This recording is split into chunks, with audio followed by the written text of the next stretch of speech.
Se viene El Salvador versus Guatemala, la previa. Se confirman varias bajas en ambas selecciones, tanto de jugadores locales como de legionarios. Este partido se está volviendo un dolor de cabeza para ambos estrategas, sumado a que ninguna selección va a querer salir a perder este compromiso. Se jugará al límite en todo el sentido y la extensión de la palabra. Aquí repasaremos las bajas, las convocatorias ya definidas, ese posible 11 y todos los detalles que conlleva este partido. Data, estadística y mucho análisis. Bienvenidos a Universo ES. Recuerda que si quieres salir en próximos videos no te olvides de hacérmelo saber en la cajita de comentarios. Suscríbete, comenta y comparte con tus amigos. Yo soy Eric y esto es Universo ES. Y empezamos. Se viene un nuevo capítulo de rivalidad entre dos selecciones que viven momentos contrastantes, llamémoslo así. Por un lado, El Salvador, de la mano de Bolillo Gómez, busca consolidar una base sólida y una idea de juego pese a las inestabilidades recientes y los retos que representa esta etapa de reestructuración a nivel de la cabeza de la federación. Del otro lado, Guatemala llega con la confianza en alto tras su paso perfecto en las eliminatorias y resultados positivos recientes. Respaldado por la dirección de Luis Fernando Tena por más de 3 años básicamente al mando de esta selección. La conoce perfectamente. Este duelo está programado para el sábado 31 de mayo, es decir, el día de mañana. Iniciará la hora del partido es a las 8 de la noche hora de Estados Unidos y 7 de la noche hora de Centroamérica, Guatemala y El Salvador.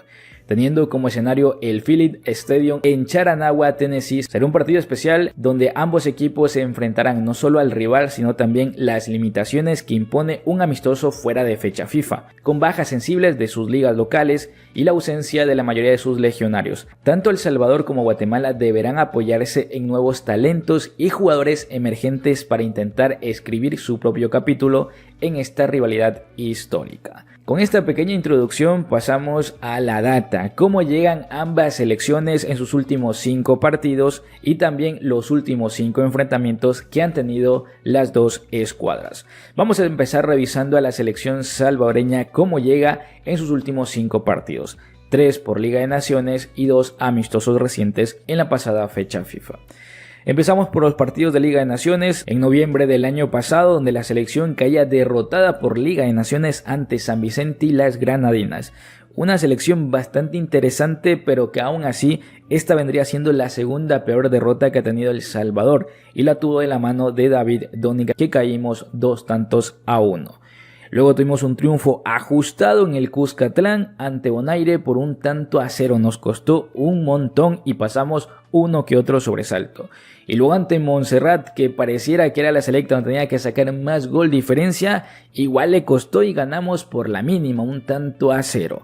Después de allí viene la era Bolillo Gómez, y es que tras sus últimos partidos por Liga de Naciones, y si bien ascendimos a Liga de Naciones y a la Copa Oro por ende, David Onigan dejó bastante dudas en la estructura del equipo, en la idea de juego y en lo sufrido que se volvía a ganar partidos ante selecciones que en los papeles eran muy inferiores. No te hablo de San Vicente y Montserrat con un arsenal importante de jugadores como estamos hablando de Surinam, que tienen varios jugadores en la primera división, no jugadores en tercera, cuarta y quinta división que nos complicaban de más.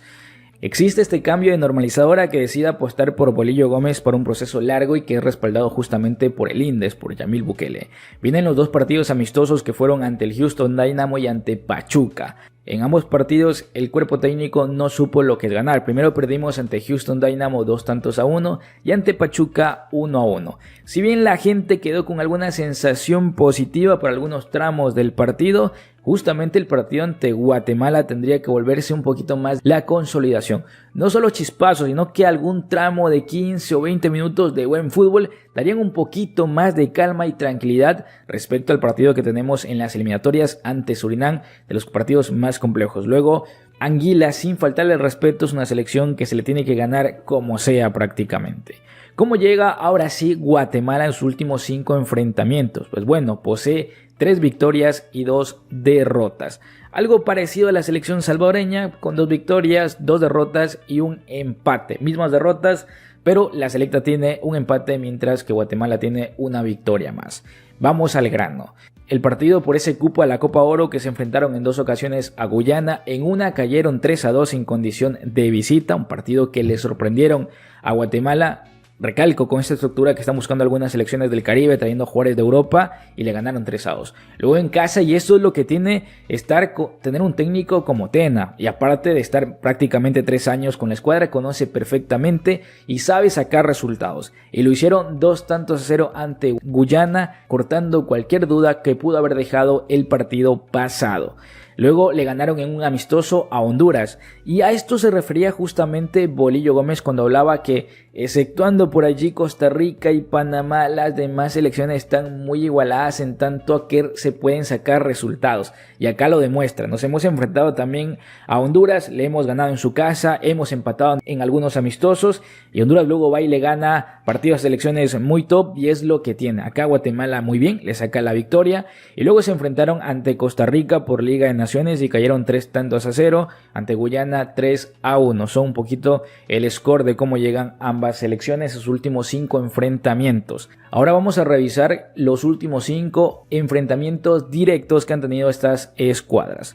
Nos vamos a remontar primero a 2021. No me voy muy atrás porque ya sería demasiado tiempo pasado y muchos jugadores ni siquiera están en las actuales convocatorias y los técnicos han cambiado de hecho.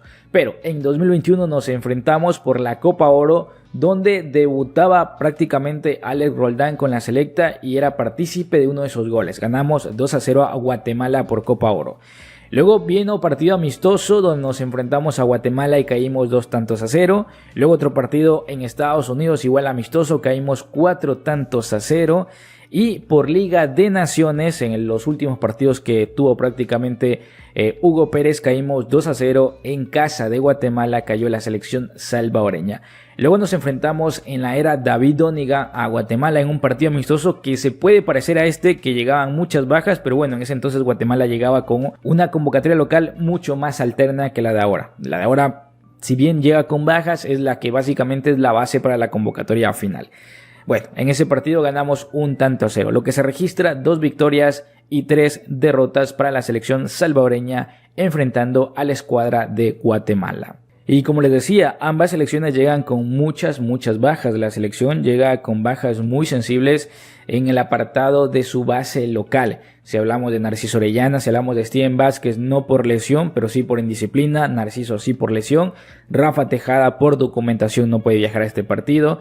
También el caso de Alexander Larín, jugador que se desconoce el por qué no viajó con la plantilla y que suele ser de los hombres de confianza de Bolillo Gómez, entre otras novedades que ha presentado la selección. De tal forma que llegamos prácticamente con un solo delantero centro, Emerson Mauricio, y vamos con un chico bastante joven que podría utilizarlo Bolillo Gómez. Vamos a ver, se podría venir el debut de un chico de 16 años para El Salvador, que estuvo en la selección sub-17, que clasificó a ese mundial y que aún tienen la participación aún pendiente, que será en noviembre, y que en uno de esos microciclos o invitaciones sorprendió al técnico y se mete en la convocatoria para este partido amistoso, y dadas las bajas y ausencias que tenemos, podríamos ver el debut de este joven talento que sería importantísimo para El Salvador.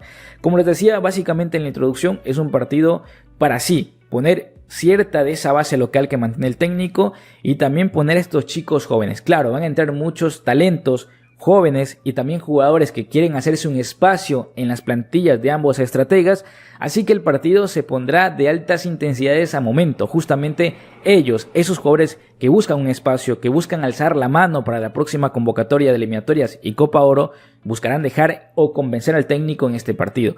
Por eso recalco, es un partido que se va a jugar al límite en todo el sentido, no solo en el campo de juego, sino que al límite en convocatorias, al límite de legionarios, porque hemos llegado con 1 o 2 en algunos de los casos. También Guatemala presenta, creo que Hagen finalmente había sido convocado para este partido, luego no puede llegar porque no es fecha FIFA. Matthew Evans también me parece que había sido, Escobar también, estos chicos jóvenes que tienen un pasado o que están jugando en la MLS Next Pro y también tienen interacción con el primer equipo y han sido invitados también, al final no los pudieron prestar, entre otros jugadores de la base local que también se bajan por lesión por parte de Guatemala. Recalco, son panoramas muy similares, lo que pasa es que cómo llegan ambas selecciones es diferente. Llega mejor Guatemala indudablemente por el pasado reciente, porque tienen mucho más tiempo de trabajo. ¿Es la favorita? Yo creo que sí, ligeramente, porque ambas convocatorias llegan condicionadas. Pero recalco, es un partido donde nadie quiere perder, todo puede pasar y más que todo si vamos a combinar, en el caso de El Salvador, por ejemplo, un Mauricio Cerritos que se le abre el espacio dado que no está Narciso Orellana, en delantero un Emerson Mauricio que quiere consolidarse allí como delantero porque luego viene Brian y prácticamente es el titular indiscutible. En la portería vamos a ver, allí está también Mario González y Benji Villalobos. Se dice que Tomás Romero podría estar en duda en la convocatoria por decisión técnica y seguramente el técnico querrá ver a uno de los porteros para darle confianza, que sería Benji. Así que, bueno, en distintas posiciones, el caso de Roberto Domínguez que regresa a una convocatoria oficial para partido, y no estuvo en las anteriores, y que también seguramente juegue minutos y quiera dejarlo todo y demostrar al técnico que está allí. Son este tipo de circunstancias que hacen que sea un partido atractivo o entretenido seguramente en el campo de juego. Así que bueno, esperando que la selección salvadoreña saque un partido positivo, ojalá que se pueda hacer, pero más que todo, o en mi caso, o en mi impresión, o en mi análisis, más allá del resultado, yo espero ver un poco más consolidada la idea de juego. Ya no quiero ver solo chispazos, quiero ver momentos de 15, de 10, de 20, donde la selecta mantenga un poco más la idea de juego y ya no solo chispazos, eso es lo que pido. De cara a esas sensaciones que nos podría dejar no solo a nosotros, sino que al mismo jugador para ese partido tan importante ante Surinam que tenemos por eliminatorias para poder buscar esa chance de seguir avanzando en este proceso eliminatorio. Con esto yo me despido, yo soy Eric y esto fue Universo ES.